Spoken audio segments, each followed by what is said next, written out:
ও জলে রে হিয়া জলে পিয়ার দরদে, প্রেম যে বোবা প্রেম যে কালা, তাই প্রেমে এত জ্বালা, এই জ্বালাই পড়ান কান্দে রে। গাড়ে খুব রস লেগেছে লাই। কেন বড় ভাই, কোনো অসুবিধা? হামসাফার কয়? তাইলে এতক্ষণ কি শুনলেন বড় ভাই? কি শুনলাম মানে, কি হয়েছে কি? ওই তো প্রেম যে বোবা প্রেম যে কালা, তাই প্রেমে এত জ্বালা, এই জ্বালাই পড়ান কান্দে রে। কার পরান কাঁদবে? হামসাফারের পড়ান কাঁদছে, আবার কার কাঁদবে? কেন বে, ওর আবার কি হইলো? ওই তো প্রিয়ঙ্কা নামে যে মেয়েটাকে ভালোবাসতো তার সাথে পিকআপ হয়ে গেছে। পিকআপ লয়, বেকআপ হয়ে গেছে। ওই হইলো আর কি। এই বলছি পেট কই দিয়েছে, এই বলছি বিকাপ হয়ে গেছে, কি হচ্ছে কি বে সভা?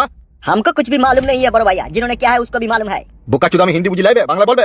যেই দুজন প্রেমের অতই সাগরে ডুব দিয়ে হাবুডুবু খেতে, তারা দুজনই জানে, আমি কিছু জানি না বড় ভাই। ওর সাথে আমি দেখা করতে গেলাম, ও পুকুরে ধারে বসে মদ খেয়েছি আর ওই গানটাই গাইছে, এই জ্বালায় পরান কাঁদে রে, প্রেম যে বোবা প্রেম যে কালা। এইদিকে আমার চিন্তায় রাতের ঘুম হারাম হয়ে গেছে, আর এইদিকেও প্রেমলি ব্যস্ত হয়ে আছে নাকি? জি বড় ভাই, হামসাফার এখন প্রেমে পাগল হয়ে গেছে, দেখুন বসে বসে মদ খেয়েছে। ওকে এই বল, বড় ভাই ডাকছে। ঠিক আছে বড় ভাই, যাচ্ছি। এই ছোড়া, তুই শুধু যাওয়ার সাথে। যে তিনজনে এক জায়গায় হয়ে যাবো নাকি ফুটুকে ধরে আনতে? হ্যাঁ হে যাও। চবে যা বলবি বল, বে বলি না বড়া, মাথায় খুন চিপে যাবে।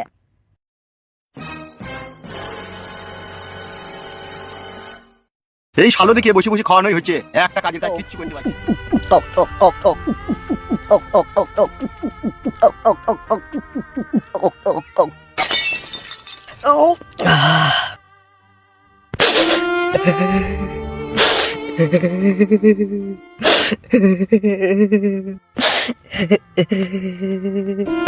ওই আমার মন কান্দে প্রাণ কান্দে, কান্দে দুই নয়ন, যারে ভালোবাসলাম সে তো হইল না আপন, আমার হইল না আপন।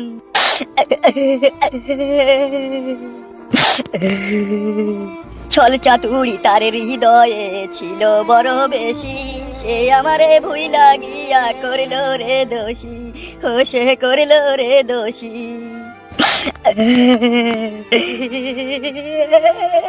জানতাম না রে ভালোবাসা, তুই যে এমন সর্বনাশা, ব্যর্থ হয়ে জীবন, যারে ভালোবাসলাম সে তো হইল না আপন।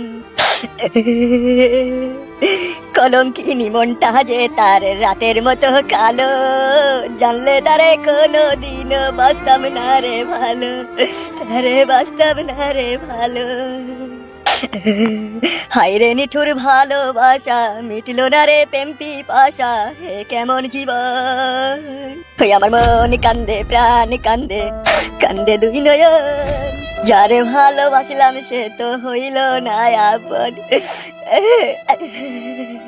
দেখ মারা, দেখ নিজের চোখে দেখ, আমি তোকে বললাম না যে ও প্রিয়ঙ্কাকেও ভালোবেসে খ্যাপা হয়ে গেছে। হ্যাঁ খ্যাপা হয়নি, তবে হয়ে যাবো এই 2-1 দিনের মধ্যে। হামসাফার, তুই তো প্রিয়ঙ্কাকে ভালোবেসেছিলি, ভালোবেসে তার সাথে সহবাস করে তার প্যাট করে তাকে ছেড়ে দিয়েছিস, তাহলে আবার কেন তার জন্য তুই কাঁদছিস? কি ব্যাপার? জানি না রে ভাই, জানি না, তবে এইটুকু মনের ভিতরে বুঝতে পারছি যে প্রিয়ঙ্কাকে ছাড়া এই জীবনের কোনো মূল্যই নাই। এ আমার মন বলছে ও শালাকে ওষুধ করেছে। ওষুধ কেন করবি বে, এমনি আমি ওকে ভালোবেসেছি, শালা হারামিরা খালি উল্টো বুঝে গান মারাইছি, জ্বলাজান জ্বলাইছি। হ্যাঁ বেটা, তুই তো প্রিয়ঙ্কার জন্য এত পাগল ছিলি না, এত পাগল হলি কি করে? জানি না রে ভাই, তবে প্রিয়ঙ্কার মনের ভিতরে যে হোক বিষ ঢেলে দিস আমার লেগে। তাই নাকি? প্রিয়ঙ্কা তাহলে সেদিনকার আমার সব কথা বিশ্বাস করেছে। কি বলছো তুমি এইসব? এই যে আমি একদমই বিশ্বাস করতে পারছি না। বিশ্বাস করো আর না করো সেটা তোমার ব্যক্তিগত ব্যাপার, কিন্তু যা সত্যি তোমাকে তাই বললাম। সত্যি হামসাফার আমাকে ভালোবাসে না, আমার জয়বল্লী খেলা করেছে ও। সত্যি করি, ও তোমার উপজয়বনের সাথে খেলা করেছে ও। ভালোই হইলো বড়া, সব রাস্তা ক্লিয়ার হয়ে গেল। তুই বল আবার কি চিন্তা করছিস, ওকে একটু সান্ত্বনা দে নাকি? আমি আর কি সান্ত্বনা দেবো? বিরহ বিচ্ছেদ মানুষের অন্তরকে পুড়িয়ে জ্বালিয়ে আঙ্গার করে দেয়। তাই এরকম হইলো কি করে হঠাৎ করে? জানতে চাস এরকম হঠাৎ কি করে হইলো? হ্যাঁ বল, কি করে হলো শুনি। তবে শোন, আমি প্রিয়ঙ্কার বাড়ি গিয়েছিলাম, তারপরে যেটা হলো। প্রিয়ঙ্কা, ও প্রিয়ঙ্কা। কই গো আমার সোনা ডার্লিং? কি? আমি তোমার হামসাফার প্রিয়ঙ্কা। কেন এসেছো এখানে? কি কারণে এসেছো এখানে? কোন অধিকার এসেছো এখানে? কিসের জন্য এসেছো এখানে? বেরিয়ে যাও আমার বাড়ি থেকে, ছোট লোক জানোয়ার অমানুষ। তোমার মুখ দেখতে আমার ঘৃণা করে, চলে যাও আমার বাড়ি থেকে। কি বলছো প্রিয়ঙ্কা এসব তুমি? কি হয়েছে কি তোমার? আমার যাই হোক না কেন, তোর শোনার কোনো অধিকার নাই, চলে যা তুই এখান থেকে। আমি তোকে ঘৃণা করি তোর মতো ছেলেকে। আমি জানতে পারি প্রিয়ঙ্কা কেন তুই ঘৃণা করিস আমাকে? আমি তোকে বলছি ও তোকে কেন ঘৃণা করে। জানিস আজ কেন তোকে প্রিয়ঙ্কা ঘৃণা করে? আজকে কেন তোকে একটা কুত্তার মতো ভাবে? জানতে চাস? জানতে তো অবশ্যই চাই শ্বশুর আব্বা জান, তার সাথে এটাও জানতে চাই কেন ও আমাকে ঘৃণা করে। খবরদার ছোট লোকের বাচ্চা, তোর ওই অপবিত্র না পাক মুখে আমাকে শ্বশুর আব্বা বলে ডাকবি না। কি বলছো আব্বা তুমি এইসব? একটা গরিব অসহায় মেয়ের মূল্যে এইভাবে ছিনিমিনি খেলতে তোর বিবেকে একটু আটকাইলো না? কেন তুই তিনটে বছর প্রিয়ঙ্কার সাথে ভালোবাসার অভিনয় করে তার শরীর থেকে নিয়ে তুই ছিনিমিনি খেললি? কোন পাপের সাজা দিলি তুই আমার মেয়েকে, জানোয়ারের বাচ্চা? আব্বা আমি ওকে বিয়ে করতে চেয়েছিলাম তো। চুপ, খানকির ছেলে, সুরের বাচ্চা। তোকে বারণ করলাম না তুই আমাকে আব্বা বলে ডাকবি না? তুই যে আমার মেয়ের এত বড় একটা সর্বনাশ করে তার পেটে 3 মাসের সন্তান করে দিলি, তারপরে তুই তাকে বিয়ে করলি না কেন বে? এই শালা, কেন কুত্তার বাচ্চা জানোয়ারের সাথে তুমি এরকম মুখ লাগছো? যেতে দাও ওকে, এই চলে যাও তুমি এখান থেকে। ভালোবেসে এইভাবে শুধু নারীদের সর্বনাশ করতেই শিখেছিস, তাদেরকে সম্মান করতে শিখিসনি। বাবা, রাস্তার কুকুর কোনোদিনও মানুষ হয় না, কুকুর কুকুরই থাকে। বেরিয়ে যা সুরের বাচ্চা আমার বাড়ি থেকে, আর কখনো কোনোদিনও এই বাড়িতে আসবি না তুই। আমার অপরাধটা আমি জানতে পারি না আব্বা? মারবো খানকি ছেলেকে বদাম করে আব্বা বললি পারে? আমি যে তোর আব্বা হবো রে খানকি ছেলে, সেই কাজ যে তুই করেছিস? সেটাই তো জানতে চাইছি গো আব্বা, আমার অপরাধটা কি? আবার আব্বা বলছে, কথাটা গিলি নেবে? তোর মুখ থেকে আমি আব্বা ডাক শুনতে চাই না বে। কি ব্যাপার কিছুই তো বুঝতে পারছি না, এরকম করছি কেন ওরা? কি চিন্তা করছিস? বেরিয়ে যা আমার বাড়ি থেকে। বেরিয়ে যাওয়ার আগে তোমার মেয়ের কাছ থেকে একটা কথা শুনে যেতে চাই আমি। প্রিয়ঙ্কা কি হয়েছে তুমি আমাকে সত্যি করে বলো, না হলে আমি কিন্তু মরার পরেও শান্তি পাবো না। তোর মতো সুরের বাচ্চা জানোয়ার কিভাবে মানুষের কাছ থেকে শান্তি খুঁজলি তারপর তাকে দূরে সরিয়ে ফেলে দিতে হয়, সেই লাইন তো তোর খুব ভালোভাবে জানা আছে ভাই। আবার কিসের শান্তি চাচ্ছিস তুই? আব্বা তুমি চুপ করে থাকো না। আবার আব্বা, এই শালা মার খাবে দেখ আমার কাছে। কি হয়েছে কি প্রিয়ঙ্কা, বলবে তো নাকি? আমি জানি না, তুমি চলে যাও এখান থেকে। তাহলে বলবে না তাই তো? খুব সুন্দর, তাহলে তোমরা আমাকে অপমান করছো। সুপ সমুদে অপমান করছি? এই খানকি ছেলে, এই সুরে বাচ্চা, তবে শুন রে জানোয়ারের বাচ্চা ছোট লোক, তবে শুন, আমার মেয়ের সাথে ভালোবাসার নাটক করে তার সহজ সরল মনের সাথে তুই খেলেছিস, তার সাথে সহবাস করে 3 মাসে তার গর্ভের সন্তান এনে দিয়েছিস। তারপরে কি হয়েছে শোন। বাবা,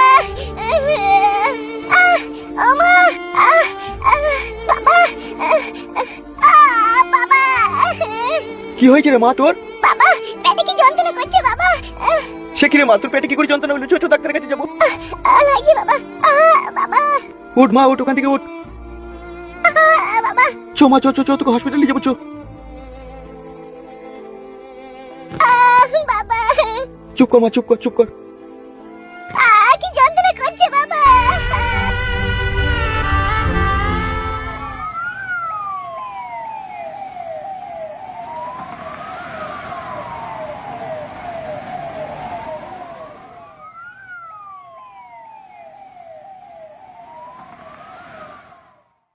ওইদিকে মুখ করো, ওইদিকে ঘুরো একবার।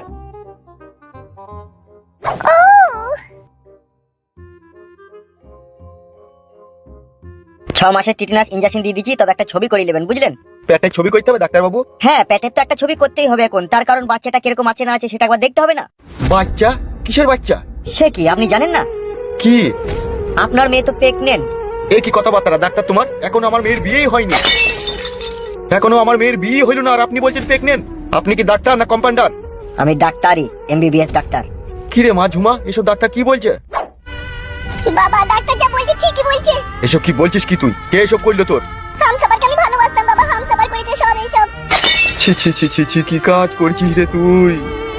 এই হামসাফারটা কে, আপনার জামাই নাকি? জামাই লয় রে বালমুকু ডাক্তার, জামাই কেন হবে? জামাই হলে এরকম আমি দুঃখ পেতাম নাকি? তাহলে কে কাজ করলো? ওকেই জিজ্ঞেস করো। কে এইসব নোংরা কাজ করলো কে তোমার সাথে?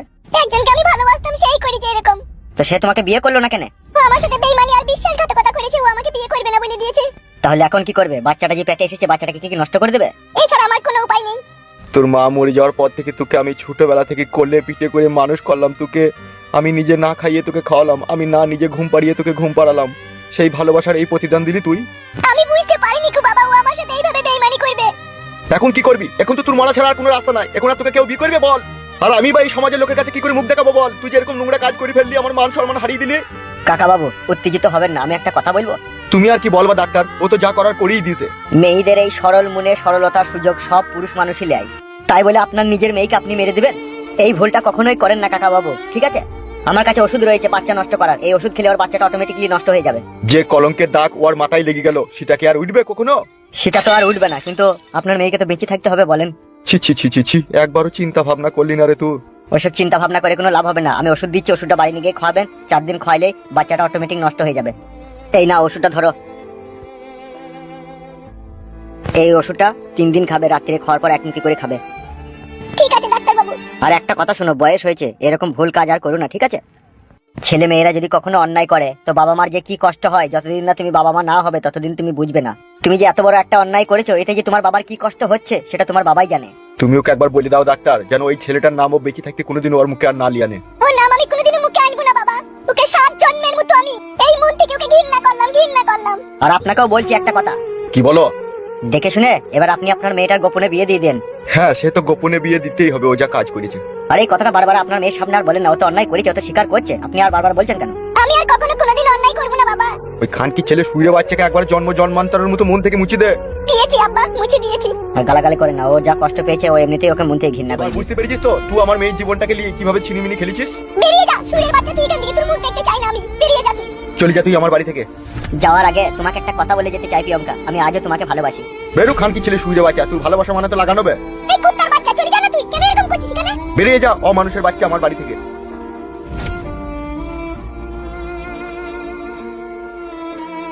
এবার তোরাই বল, প্রিয়ঙ্কা আর প্রিয়ঙ্কার বাবা আমাকে এইভাবে অপমান করে তার কি ভুল করলো না? বল ভুল করেনি বাড়া, ঠিকই করেছে। তুমি তার মেয়ের প্যাট করে দেবা, দি তাকে বিয়ে করবা না, তার তোমাকে চুমু খাবে নাকি? অপমান করবে না তা? বাদ দে তোমার ওইসব কথা। সে ভালো না ভালো তাকে জোর করে বাসা যাবে নাকি? এবার আমি কি করবো রে বাড়া? মরা ছাড়া তোমার কোনো রাস্তা নাই। তোর মতো ছেলে মরে যায় ভালো বে, তুই বেঁচে থেকেই বাকি করবি কি বড়া? তুই শালা হারামিকে কেমন একটা আমার সন্দেহ হয়েছে, তুই আর ভিতরে আবার কোনো ঘোর প্যাচ লাগাইসনি তো? দেখ রে কথাবার্তা দেখ। বে হামসাফা, তোমার ঘাড় পাকা মারাছি নাকি? অদ দিছিস কেন তুই আবার? হ্যাঁ বে, তুই কি ভেবেছিস কি বে আমাকে? তোর ওই একটু মালটাকে আমি লুবো তাই ভেবেছিস নাকি? তুই তো সেদিন আমাকে বললি তুই যদি ভালো না বাসিস, তুই যদি বিয়ে না করিস, তাহলে আমি প্রিয়ঙ্কাকে বিয়ে করবো। আমাকে মনে হয় খেপা কুকুরে কামড়িয়েছে লাই। তুমি তার সাথে ভালোবাসার নাটক করে তার কাছে শুবা বস বা সবই করবা, আমি বিয়ে করবো নাকি? আমি চুদ না নাকি? তাহলে এখন আমি কি করবো রে বাড়া? এখন আমার সাথে চো বাড়া, এমএলএ সাহেব ডেকেছে, ফুটুকে ধরে আনতে যাবো। তোরা যা, আমার মন মেজাজ ভালো নাই, আমি যাবো না। গাড়ে বেরিয়ে দেবো চাকাম করে। এমএলএ বিকাশ দত্তকে চিনিস তো? 4 মাস 14 দিনে ইঞ্জেকশন ছাড়াই ডেলিভারি করে দেয় এমএলএ বিকাশ দত্ত। বেশি পয়তারা না করে সোজা ওর দে হাট।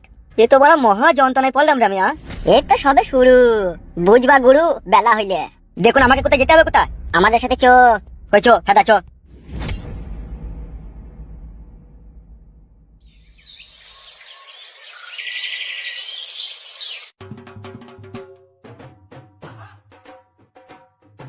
বুঝলি হামসাপার, ফুটু শালাকে ধরতে পারলে না আবল তাবল মার দেবো। আবল তাবল কি, ও শালার পেয়ার তলায় একটা গুঁতো মারবো দেখবি আমি। বাল মুকুচুদা অসম্ভব বেরিয়ে টিচার বারবার তো কমিয়ে দিতে হবে। এই সময় গিয়ে আমি একবার প্রিয়ঙ্কার সাথে গোপনে দেখা করে আসি। ওরা বাড়া এতক্ষণ চাক, এই সুযোগ কাটা গায়ে মলমটা লাগিয়ে দিয়ে আসি।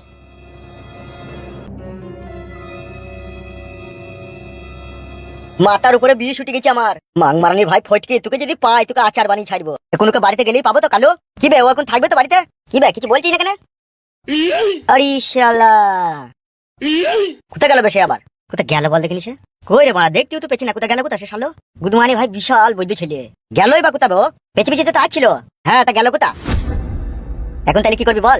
সেইটাই তোর মানে কি করবো তাইলে? এখন আমরা দুজনাতেই চল, ডিএমএলএ সাহেবকে বলবো ও আমাদের সাথে যায়নি কো। বলছে বুম ফুম আছে বলছে। বালের ওই বুমকে হামসাফার ভয় করে না, লাল চায়ে বুমটাকে ভিজিয়ে খেয়ে নেবো চো। তাই নাকি? হ্যাঁ তা আবার কি, চো আমরা দুজনে যাবো চো। ঠিক আছে চো। বুধমানি ভাই তাহলে কত বড় বেইমান ছেলে দেখেছিস, একটা কাজে গেছি তাও পালিয়ে গেছে। পালিয়ে যাবে কোথাও? ওকে তো আবার এমএলএ সাহেবের কাছে আসতে হবে তো নাকি? প্রিয়ঙ্কা, ও প্রিয়ঙ্কা। কে গো? আমি কেলু। প্রিয়ঙ্কা কেলু, তুমি এখানে? বলো কি বলবে? বলছি হামসাফার আমাদের সাথে গল্প করছে, বলছে প্রিয়ঙ্কার ব্যাট করে দিয়েছি, ওকে আর লোবো না, ওকে ছেড়ে দিয়েছি, হ্যাঁ তেন এসব বলছিল। ওকে আমি মন থেকে ঘৃণা করে দিয়েছি। ভালোই হলো, ভগবান যা করে ভালোই করে। প্রিয়ঙ্কা তুমি কি ওই কথাটাই বলতে এসেছো নাকি? ওটা তো বলতে এসেছি, তার সাথে আমার কথা আমি বলতে এসেছি। কি কথা? কিছু মনে করবে না তো তুমি? কি বলো? তুমি আমাকে খারাপ ভাববে না তো? না না, বলো কি বলবে? বলছে হামসাফার তো তোমার জীবন থেকে চলেই গিয়েছে, তুমি তো এখন ফাঁকা, সেই জন্যই বলছিলাম। কি বলবে বলো? আমি তোমাকে। কি হলো, থেমে গেলে কেন? ভয় লাগছে। কি বলবে বলো? আমি তোমাকে। আমার লজ্জা লাগছে। আমি বলছি তো কেলু, কি হয়েছে বলো? আমি তোমাকে ভালোবাসি। আমাকে কি তোমরা বাজারের মেয়ে পেয়েছো নাকি? তোমরা বন্ধুই বন্ধুই।